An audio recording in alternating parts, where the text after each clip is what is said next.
bersama kami di Obsesi. Nah, setelah ini akan ada Buletin Indonesia Siang bersama dengan Irma Meida dan juga Agung Hardiansyah. Dan pemirsa, ini kita sudah 1 jam menemani Anda semuanya. Ketemu lagi besok jam 10 pagi. Don't forget, Senin sampai dengan Jumat jam 10 pagi dan juga untuk Sabtu Minggu tetap ya jam 6 pagi pasti dengan berita selebriti yang gak kalah update, hot dan terindep. Dan bagi yang belum puas menyaksikan Obsesi hari ini, langsung aja untuk bisa melihatnya di www.okezo.tv. Ya, tapi sebelum kita pamit nih ya pemirsa ya, yang berikut ini ada berita dari Ardina Rasti yang sudah move on dan bangkit dari masa traumanya. Gitu dong, hebat. Emang hidup tuh harus berjalan ke depan, jangan ke belakang. Pastinya. Gitu ya. Kemudian ya ada PH Cinemark yang dituntut 2,64 triliun oleh RCTI terkait One Prestasi. Wow. Dan ada juga Sania Marwah yang bawa polisi ke rumah Arik lantaran tak diizinkan ketemu dengan anak. Semuanya terangkum. Makin ribut aja ya. Makin ribut gitu ya.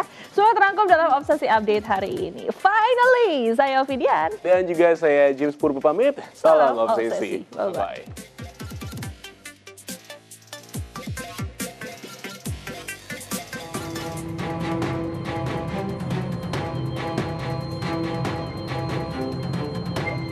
Tak diizinkan bertemu kedua anaknya, Sania Marwah membawa polisi ke rumah Atta Larik di kawasan Cibinong, Bogor. Sania terlibat adu mulut dengan kerabat Atta Larik yang bersikeras tak mau membukakan pintu gerbang untuk dirinya.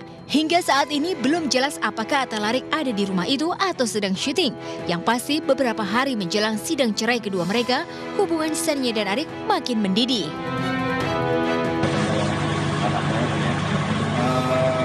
Ariknya lagi nggak ada. Saya dititipin kontrak sama Arik.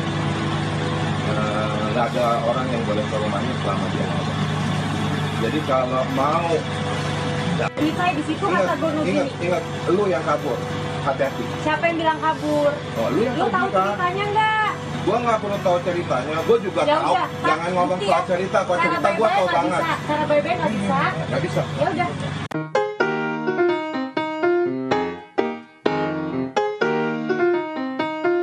Sempat menjalani konseling akibat paranoid terhadap kekerasan, penyanyi dan artis peran Ardina Rasti mengaku sudah sembuh dari luka hati yang disebabkan oleh Eza Gionino, mantan kekasihnya. Namun perjuangan Rasti untuk menghapus bayang-bayang buruk tentang kekerasan tidak semudah membalikan telapak tangan. Pelantun lagu Coba-Coba itu memerlukan waktu 3 tahun untuk meredam trauma psikologis yang dideritanya. Tak heran kebangkitan Rasti pasca mengalami trauma menginspirasi sebuah LSM untuk mendapuk Rasti menjadi duta anti kekerasan terhadap perempuan. Kemarin saat ditemui di Ciledug, Tangerang, Rasti mengaku sudah membuka pintu hatinya untuk kehadiran pria lain.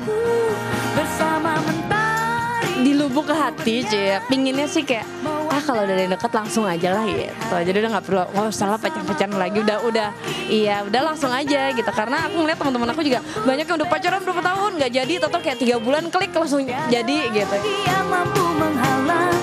Dibanding dahulu, Rasti memang lebih tertutup jika menyangkut soal pacar.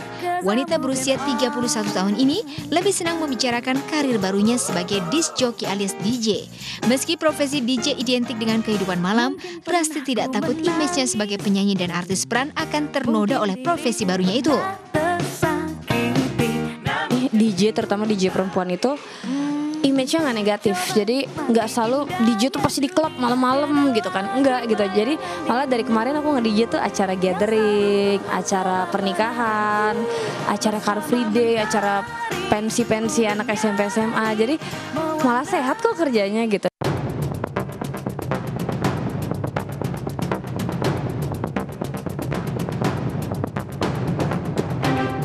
Soal image, production house Cinemark tengah menjadi sorotan tajam.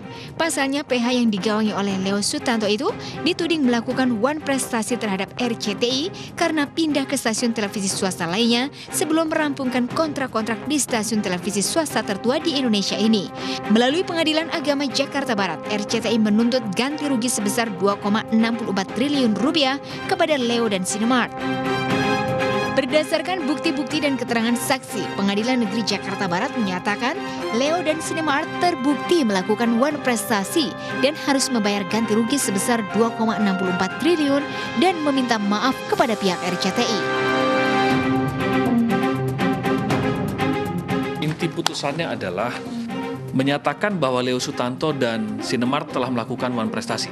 Nah, yang penting lagi adalah ini, menghukum Leo Sutanto dan Sinemart secara tanggung renteng untuk membayar ganti kerugian kepada RCTI senilai 2.641 miliar dan juga Leo Sutanto dan Sinemart untuk membuat iklan permintaan maaf kepada RCTI yang dimuat di halaman 1 pada 9 Surat Kabar Nasional.